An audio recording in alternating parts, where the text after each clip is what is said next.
गुआनशुन अपना private plane लेके Paris जा रहा था क्योंकि वहाँ पे मजिंग गया है, इसलिए कि मेरे ब्यूटी में हमेशा तुम्हारे साथ ही रहूंगा। वो मजिंग को बहुत ज्यादा याद कर रहा था तो यहाँ पे मजिंग को छींकें आने लगी थी। उसके मैनेजर ने उसे कहा कि मजिंग तुम ठीक तो हो ना, ध्यान रखना कि तुम्हें कहीं कोल्ड ना हो जाए।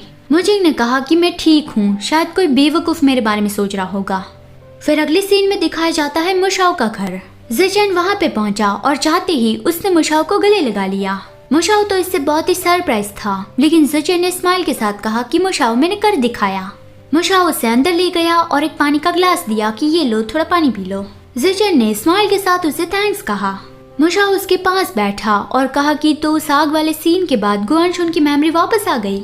ज़ेचेन उसे स्माइल के साथ बताने लगा कि हाँ, उसने खुद ये कहा कि उसे ये पता चल गया है कि उसका रियल व्हाइट लोटस कौन है। अब फाइनली ये मिसअंडरस्टैंडिंग खत्म हो गई और अब मैं फाइनली तुम्हें ये बताने जा रहा हूँ। फिर उसने कुछ कहा नहीं तो मुशाओ ने उससे पूछा कि फाइनली तुम मुझे क्या बताने जा रहे हो, लेकिन ज़ेचेन उसे नहीं बता रहा था और उसका फेस भी बहुत रेड हो रहा था। मुशाओ उससे बार बार पूछ रहा था कि बताओ ना कि वो क्या है। ज़ेचेन अंदर से ही खुद पे चिल्ला रहा था कि ज़ेचेन उसे बता दो कि वो तुम्हें डेट करने लगे, उसे बता दो कि तुम उससे प्यार करते हो। उससे डेट करने के लिए ही तुमने अपनी जान को खतरे में डाला है, तुमने क्या कुछ नहीं किया, तो फिर ये बताने में तुम इतना हेसिटेट क्यों कर रहे हो। वो बताने ही वाला था कि तभी मुशाओ ने उसके हाथ में बैंडेज देखा और पूछा कि क्या उस आग की वजह से हुआ और क्या तुम्हें वहाँ दर्द हो रहा है। मुशाओ को उसकी परवाह है ये जानकर ज़ेचेन बहुत ही भोला चेहरा बना लेता है और उससे गले लगा कि बताने लगा कि हाँ, आग बहुत ही ज्यादा तेजी से बढ़ने लगी थी, मुझे लगा था कि मैं तो मर ही जाऊंगा, लेकिन मैं वहाँ पे कैसे मर सकता था, अभी तक तो हमारी रिलेशनशिप भी शुरू नहीं हुई थी। मुशाओ स्मिर्क करता है और पूछता है कि क्या तुम्हें अब भी वहाँ पे दर्द हो रहा है। ज़ेचेन ने कहा कि हाँ, तो मुशाओ कहता है कि अपना हाथ आगे लाओ, मैं उस पर किस करूंगा और वो ठीक हो जाएगा। ये सुनते ही ज़ेचेन मुशाओ की ओर देखने लगा। वो बहुत ही केयरफुली मुशाओ के सारे एक्सप्रेशन देख रहा था और उसने पूछा कि मुशाओ क्या आज रात में यहाँ पे रुक सकता हूँ।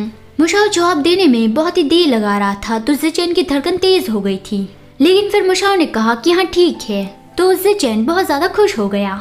फिर अगले सीन में सुमो फ्लावर शॉप में काम कर रहा था। किसी ने आके ऑर्डर दिया कि मुझे ये सारे फ्लावर चाहिए। सुमो ने कहा कि यस सर, क्या आप इसे किसी को गिफ्ट में देने जा रहे हो। ये बोलते हुए उसने उस पर्सन के सामने देखा तो वो निंगे था। निंगे ने उसे कहा कि ये मैं तुम्हें देने वाला हूँ। सुमो ने तुरंत ही मना कर दिया कि इसकी कोई जरूरत नहीं है, मुझे ये नहीं चाहिए। तो फिर निंगे ने वहाँ उसके सामने एक बेयर कपकेक रखा कि तो फिर क्यों ना तुम कुछ खा लो, तुम सुबह से बिना खाए पिए कितना काम कर रहे थे और ये तुम्हारा फेवरेट भी है। सुमो ने वो बेयर कपकेक देखा लेकिन तुरंत ही मना कर दिया। तभी हुआ वहाँ पे आया कि मुझे भी वो बेयर कपकेक खाना है। डैडी क्या वो मैं आपके साथ खा सकता हूँ।